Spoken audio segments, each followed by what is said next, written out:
شعلہ بھی تیرے ہاتھ میں گلزار بنے گا، شعلہ بھی تیرے ہاتھ میں گلزار بنے گا،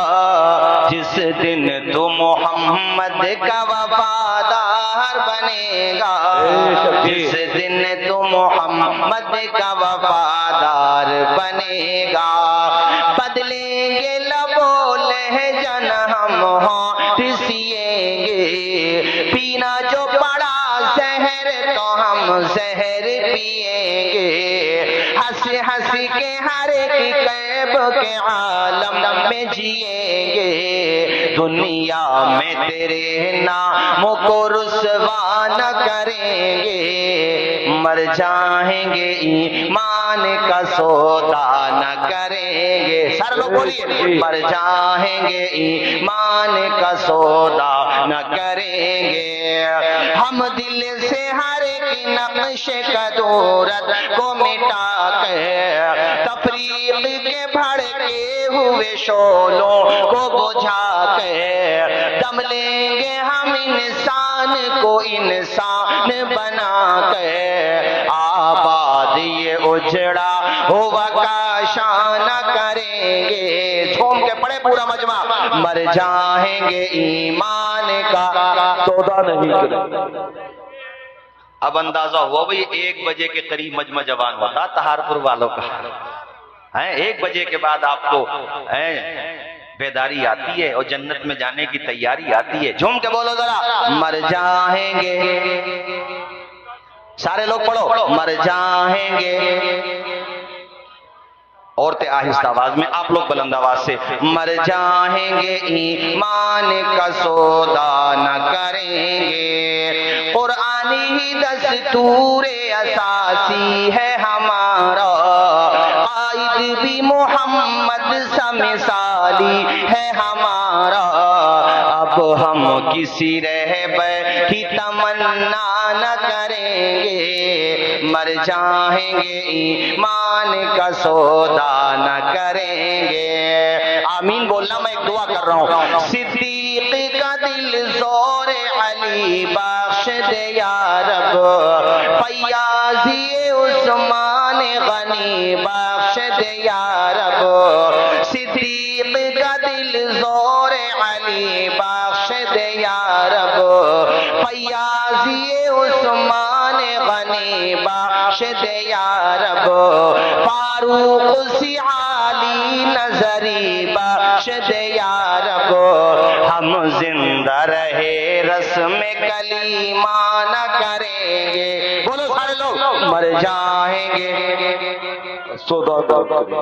مر جائیں گے ایمان کا سودا نہ کریں گے، مر جائیں گے ایمان کا سودا نہ کریں گے۔ حضرات باتیں اور بھی کرنا تھیں، لیکن عزیز اتنا ہی رکھو کہ دل بہل جائے،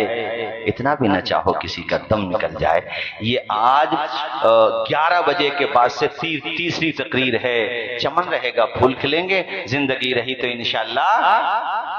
نہیں، پھر نہیں، 2 سال پہلے پھر ہی تو کہہ دیا، تبھی تو 2 سال لگ گئے۔ چمن رہے گا پھول کھلیں گے، زندگی رہی تو جلد ملیں گے، اور بولو ملتے رہیں گے۔ حضرت فاطمہ کے گھر کی ہی یہ داستان نہ تھی جو میں نے تمہیں سنائی؟ ابو الوفا قرشی نے تو قلم توڑ دیا، فرماتے ماوراء النہر کے علمی گھرانوں کی حالت یہ تھی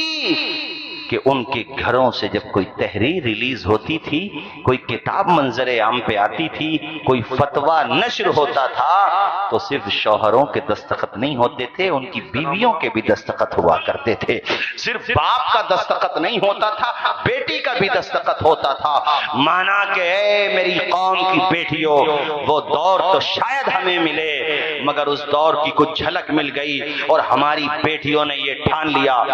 ہماری خواتین نے یہ ٹھان لیا کہ نسل نو کے ہاتھوں میں قلم دینا ہے، انہیں رازی و رومی کے راستے پہ چلانا ہے، انہیں غزالی کا ہمیں پیرو بنانا ہے، انہیں امام احمد رضا کا غلام بنانا ہے، انہیں مخدوم سمنانی کی زلفوں کا اسیر بنانا ہے۔ اگر میری قوم کی ماؤں نے یہ ٹھان لیا تو وہ دن دور نہیں ہے، آفاق میں تمہاری دھوم مچتی ہوئی نظر آئے گی، پھر وہ دور پلٹ کر کے آئے گا۔ مگر یاد رکھنا، جہالتوں سے تقدیریں نہیں پلٹتی ہیں، تقدیر قلم سے پلٹا کرتی ہے۔ تلوار کی دھار میں وہ اثر نہیں ہوتا ہے جو قلم کی دھار میں اثر ہوتا ہے۔ یہ قلم ہی تو تھا امام احمد رضا کا کہ 105 یا 6 سال گزر گئے، وفات ہو گئی، مگر وادی رضا کی کوہ ہمالا رضا کا ہے۔ جس سمت دیکھیے وہ علاقہ بھی یا رسول اللہ زندہ باد۔ میرے بھائی ہیں مولانا ارشد صاحب، ہمارے حضرت مولانا ہارون صاحب قبلہ، پوچھئے ان سے، کئی سو سال گزر گئے میرے دوست، رجواڑوں کے نام بھول گئے، راجوں کے نام بھول گئے، مغل شاسکوں کے نام بھول گئے، خلجیوں کے نام بھول گئے، میاں کس کا کس کو نام یاد ہے؟ ہسٹوریکل فیکٹس کے طور پہ کچھ نام آ جاتے ہیں تو ذہن میں آ جاتا ہے، مگر میرے مجدد الفسانی کا نام بچے بچے کو یاد ہے۔ یہاں سے لے کے پورے بر صغیر کی میں بات کر رہا ہوں، بلکہ آل ورلڈ میں بات کر رہا ہوں، جہاں جہاں بھی اہل سنت پائے جاتے ہیں وہاں مجدد پاک کے نعرے لگائے جاتے ہیں۔ وہ سرہند میں سو رہا ہے وقت کا قلندر، اللہ اکبر کبیرہ، وہ مجدد الفسانی، وہ قلم کی دھار تھی کہ اس کے مکتوبات سے آج بھی روشنی کے سوتے پھوٹتے چلے جا رہے ہیں۔ ایسا محسوس ہوتا ہے جیسا یہ مرد قلندر ہماری انگلی تھام کے ہمیں منزل تک پہنچانے کا دم رکھ رہا ہو۔ وجہ کیا ہے کہ نام مجدد الفسانی کا زندہ ہے؟ یار شتابدیاں گزر گئی، مخدوم پاک کا نام زندہ ہے۔ یہ تمہارے قریب میں وہ بدر الاماثل، وہ صدر الافاضل، وہ بدر الاماثل، وہ وقت کا عظیم مفسر، وہ وقت کا عظیم قلندر، وہ ایسا سیاست داتا کہ بڑے بڑے سیاسی ان کے قدموں کی چوتیوں کو اپنے سر کا تاج بنا لیا کرتے تھے۔ میں علامہ نعیم الدین مراد آبادی کی بات کر رہا ہوں، نام زندہ ہے، صرف بھارت میں نہیں پوری دنیا میں زندہ ہے۔ کیا وجہ ہے کہ حضور اجمل العلماء کا نام زندہ ہے؟ تو یہ سارے اسٹیج والوں کی طرف سے تمہیں پیغام دے رہا ہوں، اے طہارپور اور آس پاس سے آئے ہوئے غیور مسلمانوں، بات یہ ہے کہ دامن مصطفیٰ سے جو لپٹا یگانہ ہو گیا، جس کے حضور ہو گئے اس کا زمانہ ہو گیا۔ السلام علیکم۔